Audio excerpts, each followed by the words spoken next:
नमस्कार, मैं हूं संजय शर्मा। आप देख रहे हैं 4 PM न्यूज नेटवर्क। पूरी समाजवादी पार्टी को आज पता चल गया कि अखिलेश यादव अब पहले जैसे नहीं रहे। वो मुस्कुराता हुआ चेहरा, वो सबसे बहुत प्यार करने वाली बातें और वो लापरवाही, अखिलेश यादव की लापरवाही नहीं, जिले के, प्रदेश के, संगठन के पदाधिकारियों की लापरवाही। समाजवादी पार्टी एक लंबे समय से कैजुअल वे में चल रही थी। प्रदेश के पदाधिकारियों को लगता था कि अखिलेश यादव भी उतने सीरियस नहीं हैं, तो वो भी थोड़ी सी लापरवाही कर रहे थे और प्रदेश लेवल पे, जिले के लेवल पे कई बार संगठन में भारी कमी नजर आ रही थी। अखिलेश यादव पिछले 1 साल से इस बात को बहुत अच्छी तरह समझ गए हैं कि उत्तर प्रदेश का चुनाव उनके लिए जीने और मरने का सवाल है। ये चुनाव समाजवादी पार्टी को जीतना ही होगा अगर उसे अपने अस्तित्व को बचाकर रखना है। पिछले 1 सालों में अखिलेश यादव ने 2 बात सीखी थी। पहली बात, आपकी रणनीति का कम से कम पता हो विपक्ष को। विपक्ष मतलब सत्ताधारी, मतलब भारतीय जनता पार्टी को।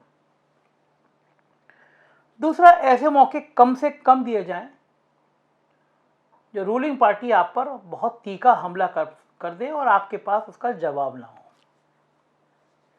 एक और इम्पॉर्टेंट बात कि जिस तरह भारतीय जनता पार्टी अपने बूथ स्तर तक के कार्यकर्ताओं को मजबूत करती है, उनको संदेश देती है, संगठन की परिभाषा समझाती है और समझाती है कि बूथ लेवल तक कैसे मैनेजमेंट करना है, माइक्रो मैनेजमेंट कैसे करना है, उस लाइन पर काम करने का। अखिलेश यादव ने पहली बार आरएसएस की तरह उत्तर प्रदेश के बहुत सारे जिलों में शिविर लगाए। सबसे खास बात यह थी कि इन शिविरों में मीडिया को आमंत्रित नहीं किया गया। जो कहीं 1000, कहीं 2000, कहीं 3000 कार्यकर्ता बुलाए गए, वहीं उनका रुकने का इंतजाम था। वहीं एक्सपर्ट लोग बताते थे कि अगर आपके ऊपर विपक्ष हमला कर रहा है तो आपको कैसे जवाब देना है, कैसे गांव स्तर तक अपनी बात पहुंचानी है। समाजवादी पार्टी की सरकार बन गई तो आपको क्या क्या सुविधाएं मिलेंगी, क्या क्या लाभ मिलेंगे, ये ग्रामीणों तक बताना है। इससे पहले कभी भी समाजवादी पार्टी में इस तरह के शिविर लगे हों मुझे याद नहीं आता। अखिलेश यादव की रणनीति थी कि यह बात इन शिविरों का मीडिया में कम से कम प्रचार हो। तो उनकी सोशल मीडिया टीम देखने वाले लोग, उनके इर्द गिर्द रहने वाले लोग, उन्होंने कभी कोशिश नहीं करी कि ये शिविर चर्चा में आए, ये शिविर खबरों में आए और इन शिविरों पे बातचीत हो।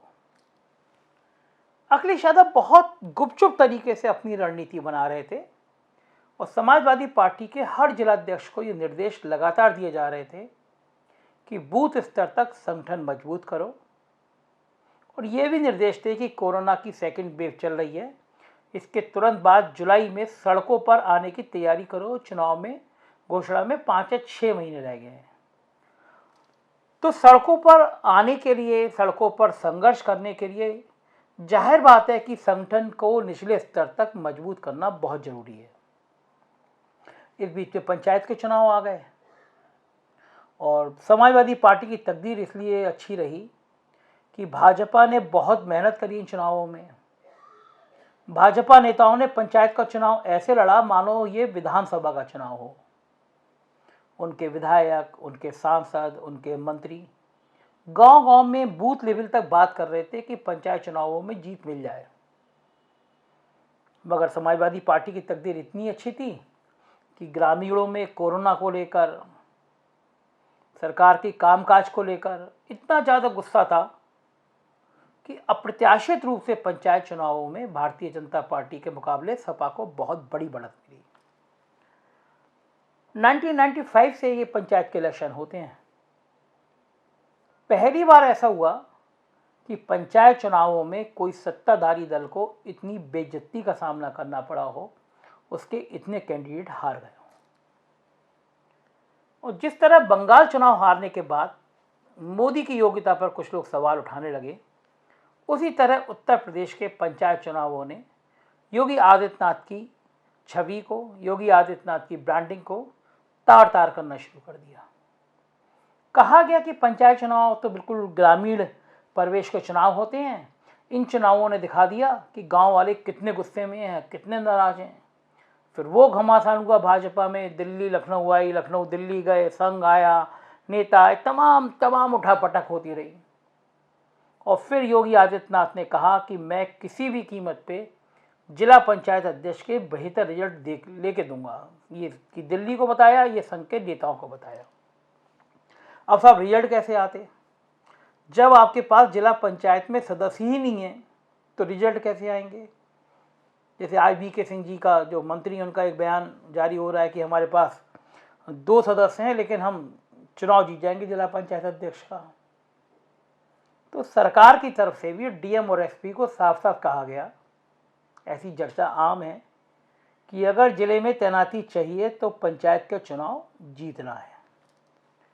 तो कहीं जिला पंचायत अध्यक्ष के प्रस्तावों को गायब कर दिया प्रशासन ने, किसी की लाइन काट दी, किसी की दुकान तोड़ दी, किसी का मकान ढा दिया।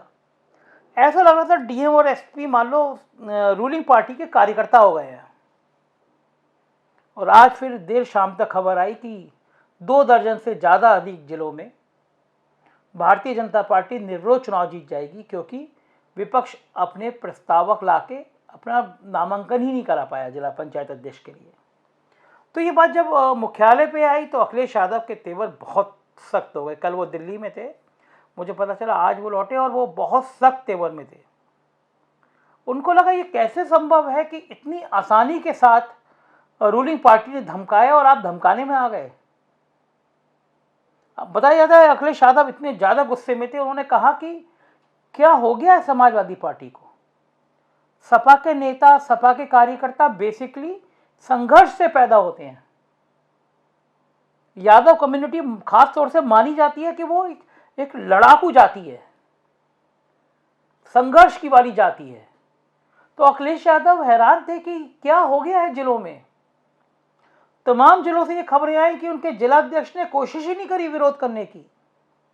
और कई जिलों से ये खबरें भी आई कि जब रूलिंग पार्टी ने ऐसी गुंडागर्दी करी तो समाजवादी पार्टी के लोगों ने इतना विरोध किया कि प्रशासन की भी हवा खराब हो गई, उन्हें पीछे हटना पड़ा। इटावा में निर्विरोध प्रत्याशी हो गया सपा का भी।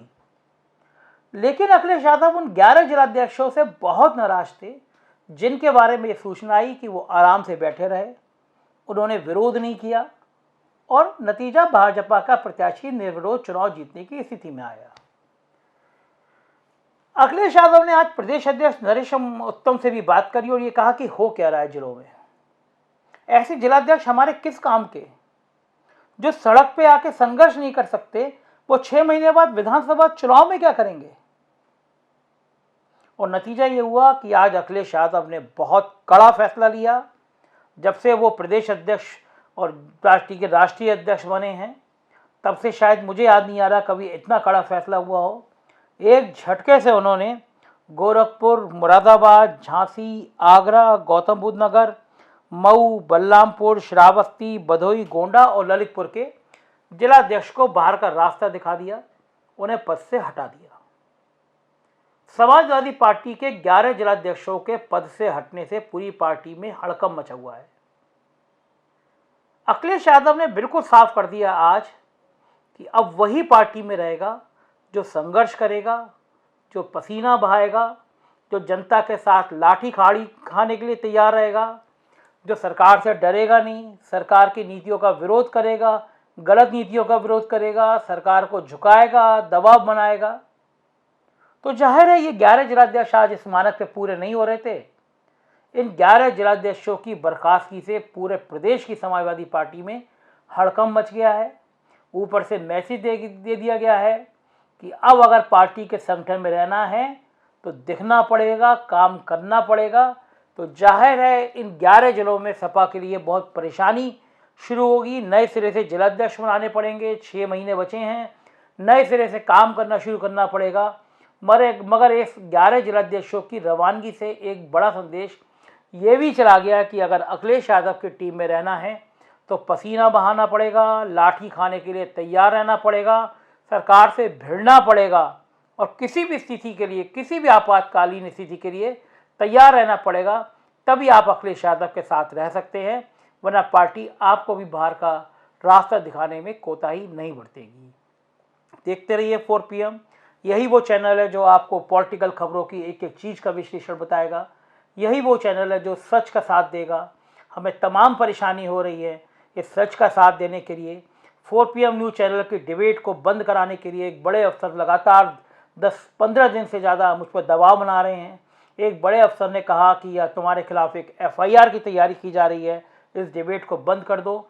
मगर मेरा ड्यूटी है, मेरा कर्तव्य है, मेरे पत्रकारिता का कर्तव्य है कि मैं आपको सच बताता रहूं। सरकार कितना भी दमन कर ले, लेकिन मैं सच बताता रहूँगा। मुझे आपसे सहयोग सिर्फ इतना चाहिए, अपने सभी दोस्तों को, मित्रों को कहिए कि वो 4 PM को सब्सक्राइब करें, इस वीडियो को एक दूसरे के साथ शेयर करें। आपकी ताकत, जनता की ताकत ही किसी पत्रकार की सबसे बड़ी पूंजी होती है। मुझे यकीन है आप मेरा साथ जरूर देंगे। Thank you.